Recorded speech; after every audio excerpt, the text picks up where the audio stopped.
मौसम के करवट लेने का असर दिखा बाजारों में। फरवरी में गर्मी आने से व्यापारी परेशान। बाजारों में अचानक घट गई गर्म कपड़ों की मांग।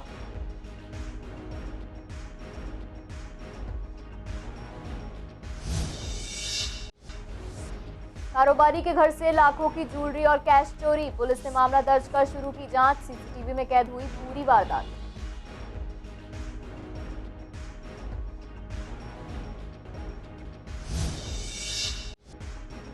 दो पक्षों में हुआ जबरदस्त झगड़ा। जमकर चले लाठी डंडे। पीड़ित पक्ष ने लगाई डीसीपी से इंसाफ की गुहार। आरोपियों ने महिला सहित कई लोगों को मारा चाकू। पुलिस ने मामला दर्ज कर जांच शुरू की।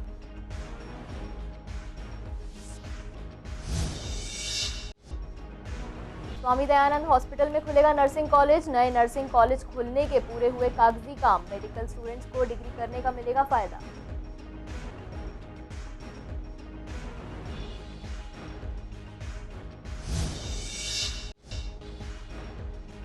रेड लाइट जंप करके लोग देते हैं मौत को दावत। रोज हजारों चालान कटने के बाद भी होती हैं ऐसी घटनाएं। रेड लाइट जंप करने से बढ़ता है सड़क हादसों का डर।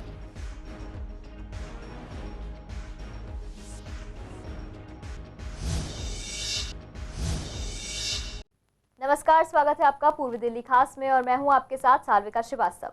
रुक करते हैं खबरों की ओर। फरवरी में ही मौसम के करवट लेने का असर अब बाजारों में भी देखने को मिल रहा है, जिसकी वजह से कपड़े के व्यापारी काफी परेशान नजर आ रहे हैं।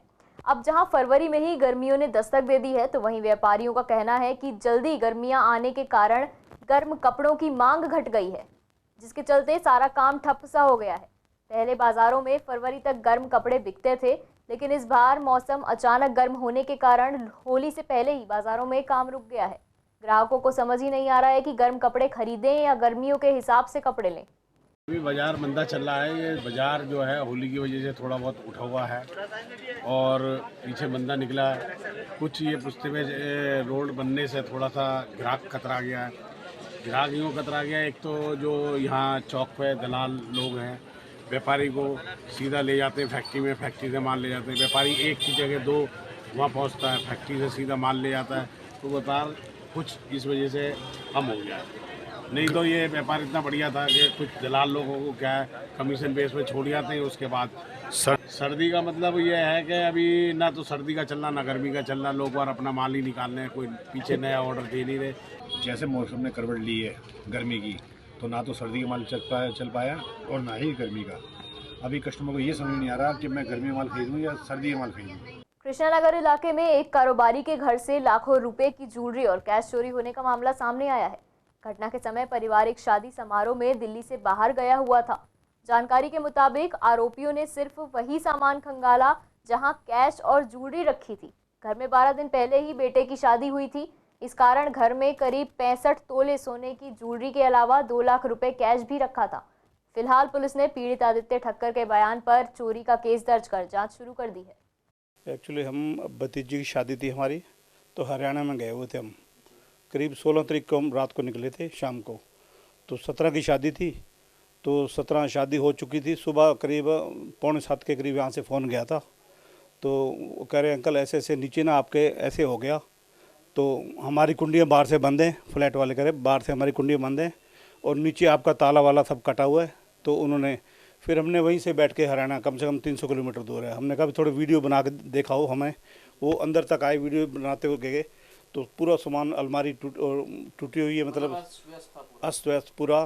तो मेन वो था बेड में सारा खुला हुआ था साइड, और अलमारी खुली हुई थी, कपड़े सारे बिखरे हुए थे।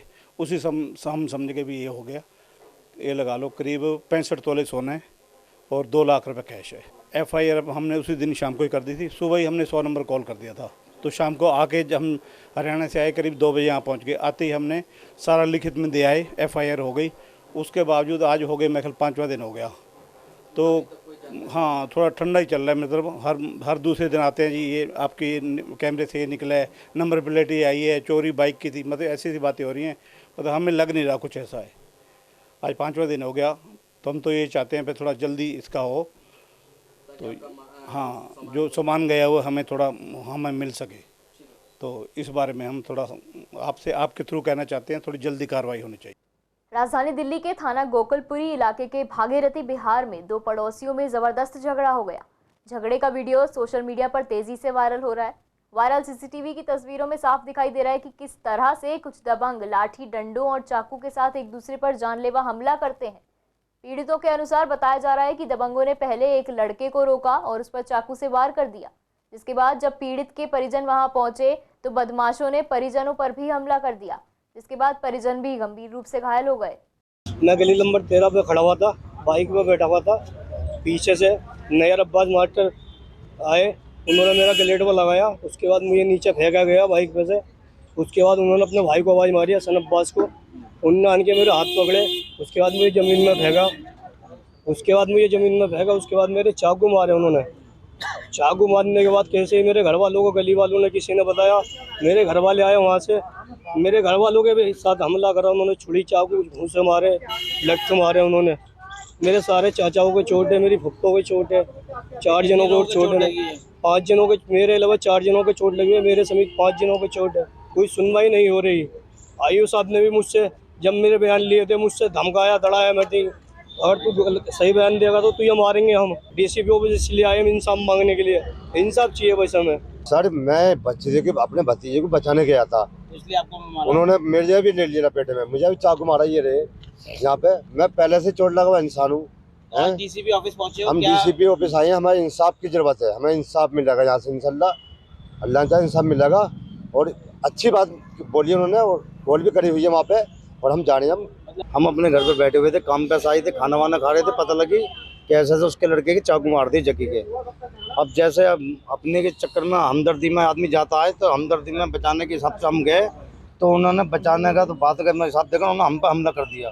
जैसे भी हम लोग पहुँचे, किसी के हाथ में सरिया था, किसी के हाथ में राड थी, किसी के हाथ में कट्टा था, किसी के हाथ में चाकू थे। मेरे भतीजे का चाकू मार दिया था। ठीक है, मैं चली गई वहाँ पे जी। उन्होंने मेरी इज्जत पे हमला करा, तो वो कर गई। फिर मेरे चाकू मारा है, मेरा भाई का वो चाकू मार दिया, उसके भी दूसरा भाई का उसके भी चाकू।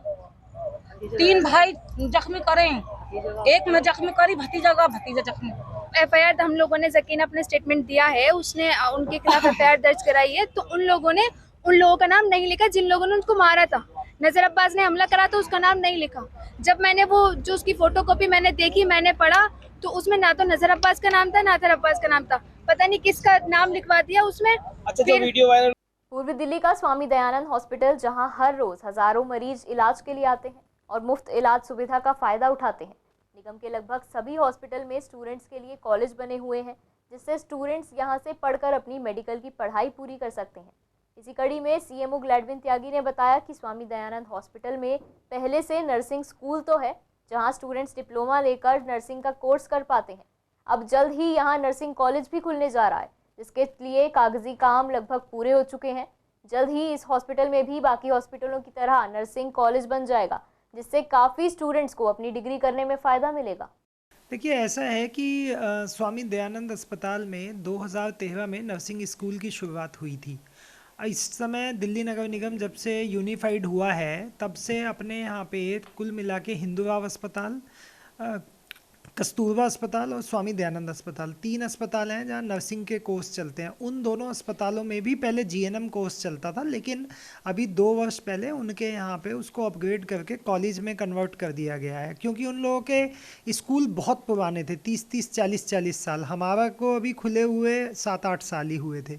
फिर भी हमने प्रयास करके इसको नर्सिंग कॉलेज में कन्वर्ट करने के लिए पूरी फाइल्स वगैरह सब तैयार कर ली थी। और जिस समय पूर्वी दिल्ली नगर निगम था, हमने उसमें मेयर साहब से और कमिश्नर साहब से एंटीसिपेटरी अप्रूवल्स भी ले लिए थे, लेकिन उसी समय बीच में यूनिफिकेशन हो गया और वो जो फाइल्स थी वो आगे प्रोसेस इसलिए नहीं हो पाई क्योंकि 2 नर्सिंग कॉलेज चल रहे थे, उनके और हमारे जो डॉक्यूमेंट्स थे उनमें डिस्पैरिटी थी।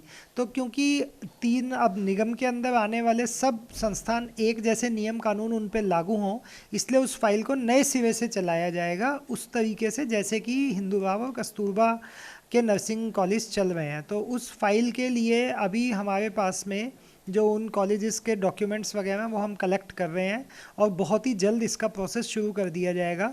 तो मुझे लगता है कि इस साल के अंदर हम ये काम पूरा कर लेंगे, निपटा लेंगे और आने वाले सालों में हम यहाँ नर्सिंग कॉलेज शुरू कर पाएंगे। इन्फोसिस के संस्थापक NR नारायण मूर्ति ने मंगलवार को कहा कि दिल्ली सबसे अनुशासनहीन शहर है।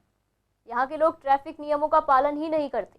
दरअसल दिल्ली के लोग अधिकतर नियमों को ताक पर रखकर अपनी जान को जोखिम में डालकर रेड लाइट जंप कर देते हैं। ऐसे लोग अक्सर अपनी मौत को दावत देते हैं और सड़क हादसों का शिकार भी हो जाते हैं। कई बार लोग देखा देखी में भी रेड लाइट जंप कर जाते हैं। हर रोज कई हजारों चालान कटे जाते हैं, लेकिन उसके बावजूद भी लोग ऐसे हैं जो रेड लाइट जंप कर देते हैं और सुधरने का नाम नहीं ले रहे हैं। शाहदरा नॉर्थ जोन की डीसी की अध्यक्षता में विभिन्न वार्डों के एमटीए के प्रेसिडेंट और जनरल सेक्रेटरी, आईपीसीए और विकल्प एनजीओ के प्रतिनिधि के साथ मीटिंग हुई।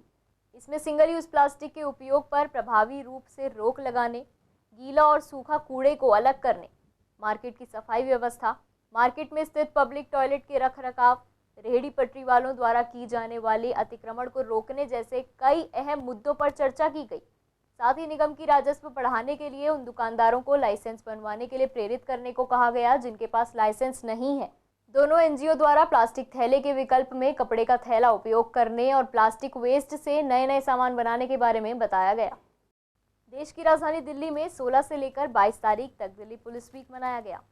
आपको बता दें कि शाहदरा डिस्ट्रिक्ट के शाहदरा थाने के अंदर स्पेशल सीपी दीपेंद्र पाठक ने बुजुर्गों को या फिर जिन्होंने कोई भी क्राइम को रोकने के लिए पुलिस की सहायता की हो, उन लोगों को दिल्ली पुलिस की तरफ से नवाजा गया और बुजुर्गों को सम्मान दिया गया। इसी के साथ साथ कल्चरल प्रोग्राम हुआ, साथ ही ड्रग्स को लेकर लोगों को अवेयर किया गया और शाहदरा थाने में एक जिम का उद्घाटन भी किया गया है। शाहदरा डिस्ट्रिक्ट में इस दिल्ली पुलिस सप्ताह के उपलक्ष्य में जो बहुत तरह की कम्युनिटी पुलिसिंग की जो एक्टिविटीज़ होती हैं और जो प्रोफेशनल पुलिसिंग का भी एक एलिमेंट है जिससे कि एक बेहतर पब्लिक सर्विस डिलीवरी हो पाए, उसके बहुत सारे एफर्ट थे जिसमें हम लोगों ने पार्टिसिपेट किया और वो एंड हुआ है ट्री प्लांटेशन से। और पर्यावरण की सुरक्षा और एक बेहतर पर्यावरण का जो भाव है उसको उसका प्रकटीकरण है ये एक। तो जो शाहदरा डिस्ट्रिक्ट में जो बहुत सारे जो सिटीजन्स जो पुलिसिंग में बहुत एक्टिव रूप से पार्टिसिपेट करते हैं, जहाँ तक कि जैसे अमन कमेटी से जो ताल्लुक़ रखते हैं वो, और उसके अलावा क्राइम क्रिमिनल कंटेनमेंट में जो दिल्ली पुलिस को और शाहदरा डिस्ट्रिक्ट पुलिस को जो मदद करते हैं, उन सब को फेलिसिटेट कराया गया है। जो सीनियर सिटीजन्स हैं उनको फेलिसिटेट कराया गया है। और उसके अलावा कुछ ऐसे जो जैसे चाहे वो एंटी ड्रग एफर्ट हो या एक बेहतर जो पुलिसिंग के एफर्ट, इसके ऊपर जो नुक्कड़ नाटक की व्यवस्था का जो मंचन हुआ है वो और अभी हो भी रहा है आगे, तो वो हुआ है, वो एक काबिल तारीफ़ है। और मैं समझता हूँ कि police public relation on the one hand and on the other hand कि एक बेहतर पब्लिक सर्विस डिलीवरी हो पुलिस सर्विसेज का। प्रीत विहार स्थित कृष्णा जयंती पार्क यूं तो काफी सुंदर है, लेकिन इसके बावजूद यहाँ कुछ समस्याएं हैं जिन्हें काफी समय हो जाने के बाद भी सुधारा नहीं गया है। आपको बता दें कि कृष्णा जयंती पार्क में कई महीनों से फुटपाथ टूटे हुए हैं, लेकिन इन्हें अभी तक दुरुस्त नहीं किया गया है, जिसकी वजह से यहाँ आने वाले बुजुर्गों को काफी दिक्कतें होती हैं। साथ ही जो लोग पार्क में टहलने आते हैं उनके सामने भी ये समस्या खड़ी है। ऐसे में लोगों का कहना है कि कई बार शिकायत की गई है, लेकिन विभाग के लोग केवल आकर मुआयना करके चले जाते हैं, कोई काम नहीं होता है। इसकी वजह से लोगों बुजुर्ग आते हैं घूमने के लिए, उन्हें परेशानी है, गिर जाते हैं लोग बाग। लेकिन फिर भी अब इसका टेंडर लगा हुआ है, इसका जो है सब सर्वे हो चुका है, टेंडर लगा हुआ। टेंडर कब अवार्ड होगा कब नहीं होगा ये हमें पता नहीं है। महीने अभी 15 दिन पहले भी आए थे देखने के लिए, उससे पहले भी आए थे। काम होगा, देखो सरकारी काम है जी। जैसे इसका हॉर्टिकल्चर का अलग है, सिविल का अलग है, सिविल वाले करते हैं इस काम। पार्क का फुटपाथ टूटा पड़ा है, ये कई बुजुर्गों को दिक्कत होती है, कंप्लेंट भी आती है इसकी। टेंडर 3-4 महीने हो गए इसे टूटे। कोई आया नहीं मरम्मत के लिए कोई नहीं आया, आते हैं देख के चले जाते हैं। वैसे कुछ लोग आते हैं, जो आते हैं उन्हें तो भगा देते हैं हम। अच्छा। हाँ, एक ही गार्ड है या फिर थोड़े? नहीं, 3 गार्ड है, 3 शिफ्ट है। हम परेशानी बहुत हो रही है मैडम। वो कोई सुबह के टाइम घूमने टहलने आते हैं ना, तो गिर जाते हैं बुजुर्ग लोग, उनके चोट लग जाती है। कंप्लेन भी कर रखी, नहीं देख रहे हो, क्या करे बताओ। कितने टाइम से टूटा हुआ है ऐसे? ऐसे तो काफ़ी टाइम हो लिया, 2-3-4 महीने हो गए। ना अब कुछ नहीं है। वैसे जब से सिक्योरिटी लग रही, जब से माहौल ठीक है। फिलहाल के लिए पूर्वी दिल्ली खास में इतना ही। मुझे दीजिए इजाजत, नमस्कार।